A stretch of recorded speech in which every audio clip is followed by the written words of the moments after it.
Wait. This is Jimmy Stewart. Philadelphia Street walk sign is on to cross Philadelphia. Was that Jimmy Stewart I just heard?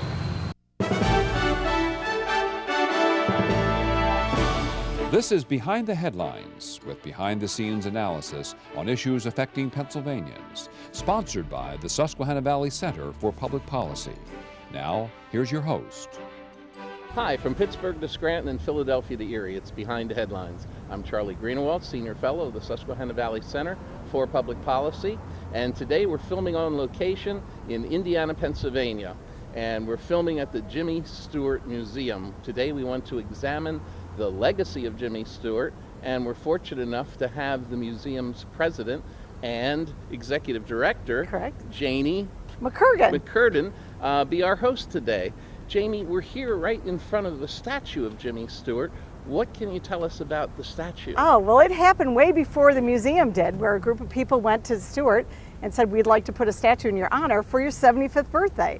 So Stewart agreed. They worked with the sculptor, and Gloria had final approval on the likeness of the statue. And it was the last time actually Jimmy Stewart was here in town. So he came in town for his 75th birthday. They did a dedication of the statue, which is right here in front of our courthouse. It's a beautiful, beautiful bronze statue. We have the fiberglass version that was actually here for the dedication up in the theater. But it's a great representation. He's actually pointing across the street, which is where his father's hardware store used to be. And if you're really looking for a little nod, in the back on the base of the statue, a certain person named Harvey etched his name on the base. So you have to be a real detective to figure that out. Maybe we'll find out who Harvey is a little bit later. Absolutely. But Stewart came in town with his wife Gloria. They had a whole weekend of events, including a huge parade, dinner party, a breakfast at the fire hall. He did all sorts of things, meet and greet people, and this parade attracted tens of thousands of people. So this whole town was 10, 15 people deep on the parade. And then at the end of the parade, Jimmy Stewart got up to a podium on the courthouse steps and talked to the people. And they interrupted him and said, Mr. Stewart, we've got a phone call for you. So they handed him the phone, and then President Ronald Reagan was on the line, which was a good friend of Jimmy Stewart's. And he said, hey, Jim, I got a birthday present for you. And you look down the length of Philadelphia Street, and fighter jets flew down the length of the street in honor of Jimmy Stewart, which was great. In fact, it was known to have broken a few windows in some area businesses. But it was a great tribute to Stewart. He actually danced. We had retired teachers that volunteered as waitresses at the dinner dance, and he went and danced with each one of them because they were volunteering to work at it. He was such a humble and wonderful guy. We had cameras and news people from all over, so it was a really great event. What an impressive tribute to him. But in the museum, we're also going to see some very unusual and some memorable items as well. For example, I believe you have something from a restaurant he frequented. We do. We have his booth from the Chasen's restaurant, and which was a very famous restaurant in Beverly Hills, where all the stars, if you want to be seen, make a deal, that you were there. And there was only 5 people that had their own booth, and Jimmy Stewart was one of them. And we have his full, complete booth that was shipped to us on display. And the only other booth on display is Ronald Reagan's booth that is in his presidential library. Okay, thank you very much. We're going to go take a look. Great. And we're here inside the Jimmy Stewart Museum now with Janie. Janie, could you tell us a little bit about the history of the museum? Well, there was a group of people that wanted to start this museum and went out to visit Jimmy. And originally Jimmy would said, who'd want to see a museum about me? Because he was actually that humble. But eventually he acquiesced on 2 conditions: that it be humble in size and that it be located in the heart of downtown, because he wanted it to economically benefit the town he loves so much. Indiana, Pennsylvania. Absolutely. And so we opened in 1995. Unfortunately, Jimmy Stewart was not able to see it. He did write a letter to us, and he sent his daughters for the grand opening, who have been back multiple times. He was pretty much, his wife had passed, and he was pretty much housebound at that point. But we've been around for 29 years now, and we have 6 galleries, a theater that shows matinees, and we've been thriving. So we attract about 6,000 people a year. So the role of the museum in the community is large. and you're very much integrated into the community. Absolutely. We bring in a lot of culture, we bring in rotating exhibits that people can see, and we bring a lot of money economically, which Jimmy Stewart wanted. He wanted to support his town. So people that come here also stay here and shop here and eat here. So it's the gift that keeps on giving, and we're grateful he greenlit the museum. Well, can you tell us a little bit about his family? Sure. His mom and his dad, they had 3 children. Jimmy was the oldest, and he had 2 younger sisters. And they loved it here. They lived on a little house up on 7th Street. And they would perform plays. His father was a volunteer firefighter besides running the hardware store, which was a huge iconic place in town. Everybody came here to buy things, to barter, to talk to Mr. Stewart. So Mr. Stewart or Alex kept the hardware store up in case that acting thing didn't work out with Jimmy, but obviously it did. And Jimmy even sent his Oscar back after he won it for Philadelphia Story, and Alex kept it in the front window of the hardware store till he passed away. And Alex was one of the main motivators in his life, wasn't he? Absolutely. Alex was it. Jimmy looked up to his father, and he felt like his family and this town taught him strong morals, a good work ethic, and a sense of community and family, which Jimmy Stewart attributes that. He always said that he had a great love and pride of being from Indiana, and he belonged here, and he was grateful for it. Well, biographers of Jimmy Stewart's life have said that he was destined to fly. Could you tell us about his first plane flight? Absolutely. He was a young boy who was fascinated with flying, and so barnstormers from time to time would come into our local airport, Grass Field, and Jimmy Stewart wanted a ride, and his parents said, well, you got to pay for it. So he saved up his allowance, because thinking he would never get the money, and he got enough money, and he went out there. His mom actually bought the town pediatrician, thinking he might hurt himself, and took his first flight, and after that, he was hooked on flying. And then when he was able and old enough, he took flying lessons and became a very, very talented pilot. Mm-hmm. When he matured then, as education, where did he go to secondary school? Where did he go to college? He started out actually at normal school, which is now IUP, Indiana University of Pennsylvania. Then he went on to Mercersburg Academy. And then from there, he wanted to join the Navy. And his dad said, no, you're going to Princeton, because Alex went to Princeton. So he went to Princeton, majored in architecture. Actually designed, his final senior project was designing an airport, which he won an award on that. So when he graduated from Princeton, the recession, or the Great Recession was going on, and nobody was building anything. So he didn't really have a job. So that's when he joined up with a little acting crew that went up to New York, and he originally just started playing accordion and doing bit parts, and eventually he got bigger parts, and that's where he was discovered. Tell us how he got the accordion. Oh, that was a barter at the hardware store. Somebody came in, didn't have the money, so they traded the accordion in for items they wanted at the hardware store. And initially the accordion went to Jimmy's sister, but it was too big for her to finagle. So then it went to Jimmy, and Jimmy taught himself how to play. And you find then that he's becomes very interested in acting, and he finds he's good at it at Princeton, doesn't he? Absolutely. He did a lot of plays and things. He was a cheerleader as well at Princeton, but he did a lot of plays and troops at Princeton. And then when he went up with his buddies from Princeton, they started doing things in New York, a traveling troupe. So he was very successful. Eventually he moves to New York, doesn't he? He does, okay. And he rooms with Henry Fonda. And they become best of friends. And what I love about this story is Henry Fonda was a far-left, agnostic Democrat, and Jimmy Stewart was a far-right religious Republican, yet they were best friends. Mm-hmm. And they didn't let those differences come between them. Well, Jimmy Stewart was also a military hero of epic proportions that's not known to many people in the nation. How does his military career start? And is there a record of military service in his family? Yes, actually military service goes all the way back to the Revolutionary War, and it was a great-great-great-great-great-grandfather. And every major Stewart man in his family served in the war. His dad served in the Spanish-American War and World War I. So Jimmy Stewart, before war broke out in World War II, was a really good pilot. He took flying lessons out in Hollywood. He had his personal airplane, which is a Cessna 310, that he would fly home and visit his family. In fact, we have that personal airplane that's been refurbished on display at our local Jimmy Stewart Airport as well. So he was a good pilot. And then Pearl Harbor broke out, and he felt the need to serve, and he was drafted. And he actually failed the physical for being too thin. So Jimmy Stewart, he could have had a get out of jail free card. He could have said, okay, I'm out, I don't have to serve. But he felt like it was his duty to serve his country.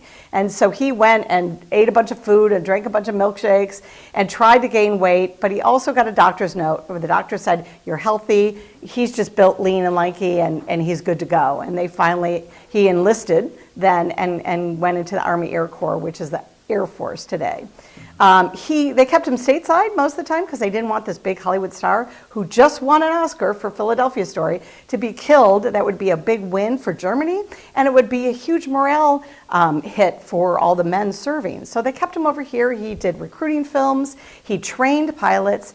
But eventually, Stewart just kept saying, I want to see action. I want to do my share. And tell the story of how he actually arranged them to go to Europe and fly. Well, he actually went and he kept bugging them. And eventually the powers that be realized we need good pilots. And Stewart was an excellent pilot, one of the best ones. So they eventually acquiesced and sent him over to England where he was stationed. And he flew 20 dangerous combat missions over Germany. He usually volunteered for some of the tougher ones. He was very well respected. The paparazzi were mad because he didn't want to glamorize his service. He didn't want pictures. We have very few pictures of him serving because he wanted to be one of the men. And there's a great quote. He just said, we all look the same with our helmets on. So he was very dedicated serving, and then when he came out, he actually joined the reserves. So he came out as a colonel, and then he joined the reserves, and he retired then as a brigadier general, one of the highest ranking Hollywood actors. So he continues in the Air Force, Yes. Air Force Reserves, all the way until 1960. 68? I don't know that Okay. off the I top think of my head. it's 68, and Okay. he retires as Brigadier General, but he flew over Vietnam and participated in that conflict He did. as well. He actually went over there to boost troop morales and visit troops. And he actually said, I'd love to go on a bombing mission. I'd like to see how things have changed since I was in World War I or World War II. So he went on a plane and they did the bombing mission. Everything went well. He went as a guest. And when they were coming home, all of a sudden they're getting warning lights that the flaps and slats weren't going down. So they started putting parachutes on everybody, thinking, oh, great, we're going to hurt Jimmy Stewart. And eventually they realized that the warning lights were in error. They looked out the window and they were actually down, so they were able to land safely. Okay, let's look next at another part of his life. Behind the Headlines is brought to you as a public service by the Pennsylvania State Association of Township Supervisors, the largest, most influential municipal association in the Commonwealth. Since 1921, PSATS has been preserving and strengthening township government and securing greater visibility and involvement for townships in the state and federal political arenas. Covering 95% of Pennsylvania's land mass, townships represent 5.5 million residents, more than any other type of political subdivision in Pennsylvania. Additional underwriting provided by the Edward H. and Jeannie Arnold Foundation, and by the Pennsylvania Manufacturers Association. Business in Pennsylvania is our business. Behind the Headlines is also supported as a public service by the Pennsylvania Highway Information Association, the go-to source to learn about transportation projects and issues. Visit pahighwayinfo.org. Well, Janie, we were just talking about Jimmy Stewart's military record. He was actually highly decorated, wasn't he? He absolutely was. He was actually the most decorated Hollywood star that was serving in World War II. So he got the French's Croix de Guerre medal. He won 2 air medals with Palm, and he won the Distinguished Flying Cross, and eventually he got the Presidential Medal of Freedom from Ronald Reagan. So he was very highly decorated, amongst other things. So he was highly decorated in the military and in Hollywood. And in Hollywood, what are some of the awards that he won for his career in the movies? He won the Cecil B. DeMille Award in the Golden Globes. He won the American Film Institute Award. He was nominated for 5 Oscars, and he won 2. He won his first for The Philadelphia Story. And fun fact, Philadelphia is actually spelled wrong on his Oscar. And then he won one for Lifetime Achievement as well. But you look at some of the people he was up against for his other Oscar nominees, and you're looking Clark Gable and Peter O'Toole, and just some amazing Henry Fonda, and so he had a lot of competition there. In fact, for Philadelphia Story, he didn't think he was going to win, because his good friend Henry Fonda was up for Grapes of Wrath. So he wasn't even planning on going to the Oscars. And eventually they called him, because they knew in advance who the winners were, and said, you better put on a tux and show up down at the theater.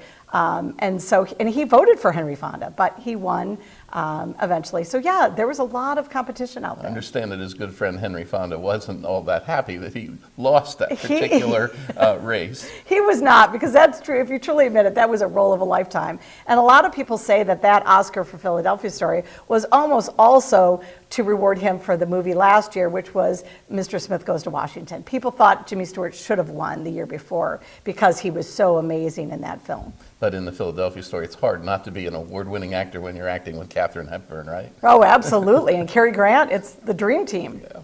So let's take a look at Jimmy's movies and some of his roles. What would you consider to be his leading movies, the movies that stand out in cinema history? Well, obviously, you've got to say It's a Wonderful Life first, because it's an amazing film. It's an iconic holiday classic. It's a movie that a lot of people think it's in one of the top 5 movies ever made. And Frank Capra's the director. Frank Capra's the director. And Steven Spielberg watches 3 films before he does a new film. And one of them is It's a Wonderful Life, because he thinks it's such a brilliant piece of cinematic work. So you have to say that first. But outside of that, I would say Harvey. I love Harvey. I think Stewart is brilliant in that. There's an invisible rabbit, and it could have been comical or farcical, but he plays it so well that you really believe that there's this invisible rabbit that he sees.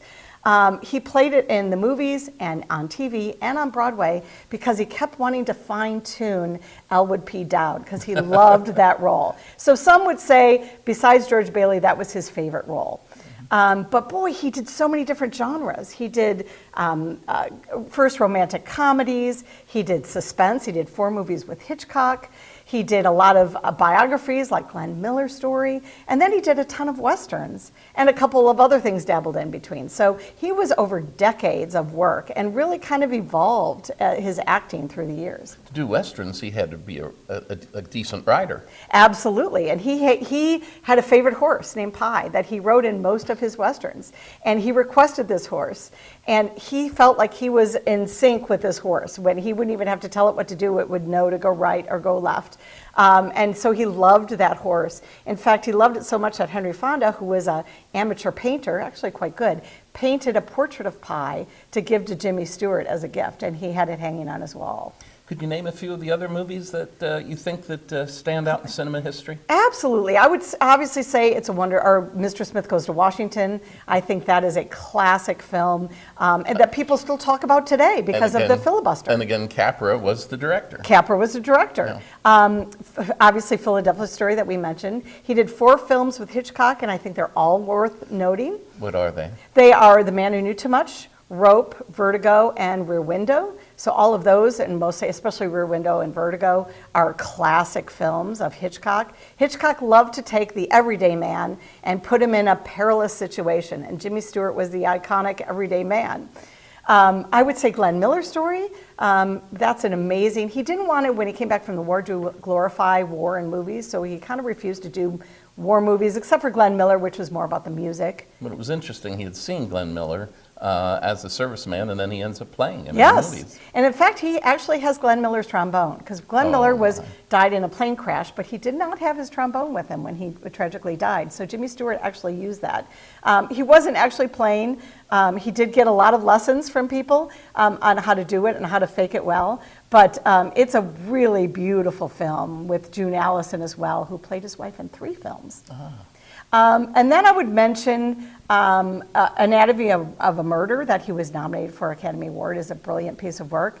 And then he did a lot of Westerns. So I would say The Man Who Shot Liberty Valance and Shenandoah are classic. I'm trying to think of Winchester 73 and The Rare Breed. So he did a lot of films. My favorite in that is probably The Man Who Shot Liberty Valance. He did 2 with John Wayne, but that is just a classic film with a great end surprise ending. How did he get along with John Wayne? He got along with John Wayne pretty well. There was some competition there, but I think he's actually related to John Wayne by marriage. So we have a family tree that enables. But he was in John Wayne's last film, The Shootist, when Jimmy Stewart accepted a very small role just to be in that film because John Wayne at the time did have cancer, and people were knowing that that might be his last film. Mm-hmm. Okay, here in the museum you have an interesting display of some of Jimmy Stewart's Western garb from Winchester 73. Yes. Can you talk a little bit about that and about his role in that movie? Absolutely. We have his full costume, including his favorite hat. And you can see there's sweat stains all over it. It was a well-loved hat. And he wore it in about 7 Western films. And the director, Tom Ford, actually said, oh, great, now I have an actor who wants hat approval. So he loved that hat. So we have that, and we actually have the Winchester 73 rifle that he used in the film. But fun fact about that movie, Jimmy Stewart, they approached him to do the film, and they said, we can't afford you. So he went back to his agent and said, how about we try and get a cut of the film, the proceeds? That had never been done before. So they reapproached the producers and said, okay, we won't take a salary, we'll take a cut of the film. And they're thinking, oh, that's great. And he ended up making double what he originally asked for. And after that, actors and their agents lined up to get that deal and get a cut of the proceeds. So he was the first person to do that. Now, when he comes back from World War II, he was playing certain types of roles, and he had sort of a certain mindset. After the Second World War, he's a different person, isn't he?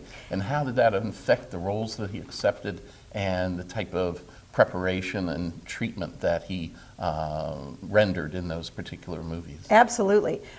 He went, his last film was Philadelphia Story right before he went in the war, which was a lighthearted comedy. But, he saw a lot of tragedy in the war, like everybody does. So he came back really having the weight of the war and what he saw over there. And the first film was It's a Wonderful Life. And Frank Capra actually served in the war as well. It said, and Lionel Barrymore actually talked Jimmy into doing it. He didn't think he still had the chops anymore, and whether he'd even have his Hollywood career anymore. But he did it, and when you see that bridge scene, when he's thinking about suicide and all that angst, is a lot of that war trauma coming out. It's very palpable. That scene is just incredible. And Jimmy Stewart could only do it once. He said, that's all I got in me. Breaks into tears, which was not in the script. And so he did that, and Frank Capra had to use a zoom in, which is a little grainy, because he couldn't do it again. Stewart had it up. But he also felt it was very cathartic and healing. And both he and Capra felt like it was the best movie they ever made, and it was the perfect film to do post-war because it got all of that angst out and realized that life is worth living and it's valuable, and every man who has friends is not a failure. No man who has friends is not a failure. And so it was a great lead-in. But he was not as lighthearted and jovial anymore. It was more, he was grittier and tougher, and hence he could play roles like Hitchcock roles, and that's when he went into Westerns. And Westerns, you had the Roy Rogers Westerns, but they got a lot of grittier along the way, and it was kind of when Jimmy Stewart entered in and a lot of other people. And so he had that grittier role and that darker side and that tougher side. And so a lot of his Westerns are really not the typical Stewart role that you're used to seeing him in, but it just shows his range as an actor. Well, that's typical Stewart role. And going back to It's a Wonderful Life, a lot of people wonder what kind of relationship that he had with Donna Reed then for the rest of his career. Did he ever act with her again? He never acted with her again, and I think there was some fallout for the film because it was not successful. And a lot of the reasoning they say behind that was it's post-war, people are war weary, they're tired, they don't want to watch. The movie's pretty dark until the very end, if you think about it, and they weren't in the mood or the mindset to see that film. It was nominated for a bunch of Academy Awards, but it just didn't do well until the royalties or the license ran out and NBC threw it on TV round the clock, and then it became the Hollywood classic it is today. So it wasn't successful financially immediately, no. But in the long term, it's one of the most successful films of all right, time. So it took a while, and I think there was a lot of fallout and just like, wow, I can't believe this didn't work. And Donna Reed was a brand new actress, and they thought maybe we should have gotten a bigger name. But you can't think of anybody better to play that role, and their chemistry. It was a beautiful film, and I think in hindsight, they realized what magic they made on the set. Did Jimmy Stewart have any second doubts, any second guesses about his career in Hollywood, things that he wished that he would have done and wasn't able to do? I don't know. I think there's obviously roles you miss out on and things like that, but I think he was really proud of the work he did. I think he has a really wide range of movies. At the tail end of his career, they're more lighthearted. He goes back to comedies again, because at that time, movies got increasingly violent.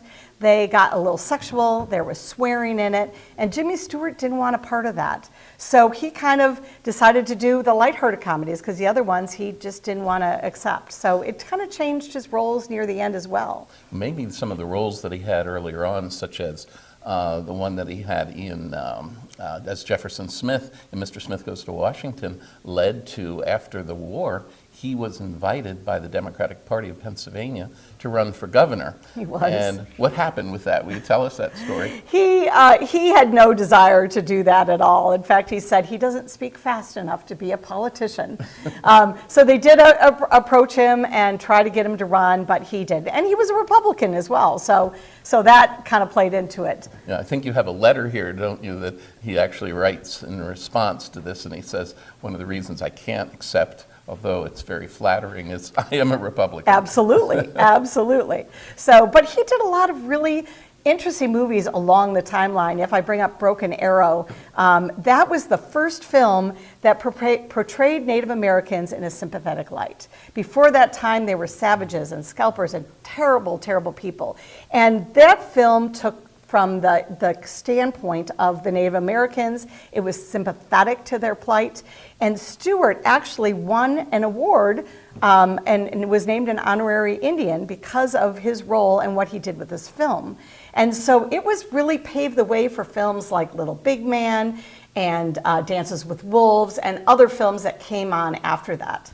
In the museum, what if you, in the last minute that we have in the museum, which are the leading exhibits in your mind in the Hollywood section? What are you most proud of? Oh, wow. Probably proud of, I love our little Harvey corner. We play big homage to Harvey because it's such a great film and he did it in so many different genres. But I guess he did so many Westerns that instead of doing it in chronological order, we grouped things like Hitchcock, and we have a whole Western gallery that's got his director's chair and guns and his uniforms and his awards. There was so much to do that it was really fun to have a thematic theme for one of our hallways in all the Westerns. Did Jimmy ever play the accordion in any movie that he was in? He did, and some of the Westerns, I don't remember offhand which ones they were, but he was sitting around the fire and he was playing the accordion, so absolutely. Amazing. And Janie, in the museum, do you show any of his famous films? Absolutely. We have a 50-seat theater, vintage theater, that just got redone. And we have surround sound speakers and all sorts of a brand new screen, a brand new digital projector, laser. And so it's a beautiful theater to come in and watch either a biography or a matinee of Jimmy Stewart. Okay, well, Janie, we want to thank you for being on Behind the Headlines. And we want to invite all of you to come back next week for another episode of Behind the Headlines. We'll see you then.